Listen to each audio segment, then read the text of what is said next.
काम करणारे सर्व लोक आहेत त्यांना तिथं मदत पगाराच्या बाबतीत आणि वेगळी योजना तिथं आणली गेली पाहिजे। आणि चोंडी हे जे गाव आहे जिथं पुण्यश्लोक अहिल्यादेवी होळकरांचा जन्म झाला तर तिथे खूप मोठा निधी हा विकासासाठी देण्यात यावा अशा विविध मागण्या आम्ही करणार आहोत। पण त्या मागण्या फक्त नाहीतर जे बजेटमध्ये सादर केलं जाईल फक्त बातमी व्हावी, नाहीतर हे विधानसभेचं इलेक्शन कसं तरी व्हावं यासाठी न होता खऱ्या अर्थाने ते लागू केलं पाहिजे, लगेच निधी त्या ठिकाणी दिला गेला पाहिजे अशी आमच्या सगळ्यांची त्या ठिकाणी मागणी असेल। आणि काल जो मी घोटाळा त्या ठिकाणी सांगितला होता त्यातलं कुठलंही काम या बजेटमध्ये अर्थमंत्री महोदयांनी सादर करू नये अशी विनंती या ठिकाणी मी करतो।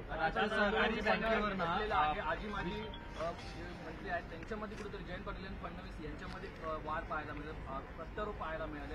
कसं पाहता एकंदरीत 6व्या नंबरवरती राज्य गेले, गुजरात हे राज्य सुद्धा पुढे गेलं। त्याहीपेक्षा की या दोघांच्या वादाचा परिणाम जी मुलींसाठी जी योजना येणार आहे त्यावर पडू शकतो, कारण परवाच्या कॅबिनेटमध्ये ही जी योजना आहे ही आर्थिक भूर्दंड टाकणारी योजना आहे, त्यामुळे ती घेऊ नये असं अर्थ खात्याने सांगितल्याचं कळतंय। त्यामुळे आज ही योजना समाविष्ट होणार नाही अशी माहिती मिळते। नाही, याच्यामध्ये दोन विषय आहेत। आता मुद्दा जो तुम्ही मांडला तो जयंत पाटील साहेब आणि देवेंद्र फडणवीस साहेबांमध्ये जे शाब्दिक नाही तर ट्विटर वॉर त्या ठिकाणी झालं, ज्याच्यामध्ये जयंत पाटील साहेब बोलतायत की आपण आधी दरडोई उत्पन्नाच्या बाबतीत या देशामध्ये जरा बऱ्या क्रमांकावर होतो आणि भाजप आणि महायुतीचं सरकार महाराष्ट्रामध्ये आल्यानंतर आपला 1 क्रमांक हा खालच्या लेवलला त्या ठिकाणी गेलेला आहे। मी एवढंच म्हणेल की जयंत पाटील साहेब बोलतात ते खरं आहे आणि देवेंद्र फडणवीस साहेब जे बोलत आहेत ते खोटं आहे।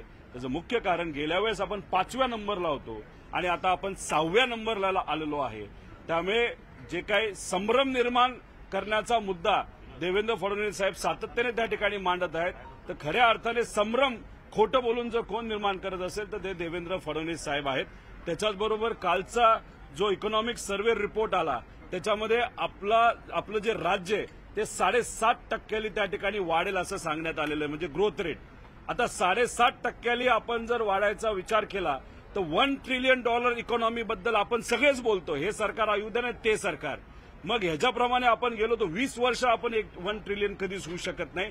आपल्याला $1 ट्रिलियन इकॉनॉमी व्हायची असेल तर आज भाषणामध्ये नक्कीच अर्थमंत्री बोलतील नाही तर देवेंद्र फडणवीस साहेब बोलतील, तर आपल्याला कमीत कमी 14 ते 15% वार्षिक त्या ठिकाणी ग्रोथ रेट असण्याची जरूरत आहे।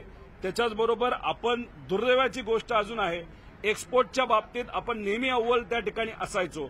यंदा जो रिपोर्ट त्या ठिकाणी आपण बघितला गुजरात नंतर आपण येतो, म्हणजे 2 नंबरला येतो आणि आपल्यात आणि गुजरातमध्ये जो फरक आहे तो डबल फरक आहे।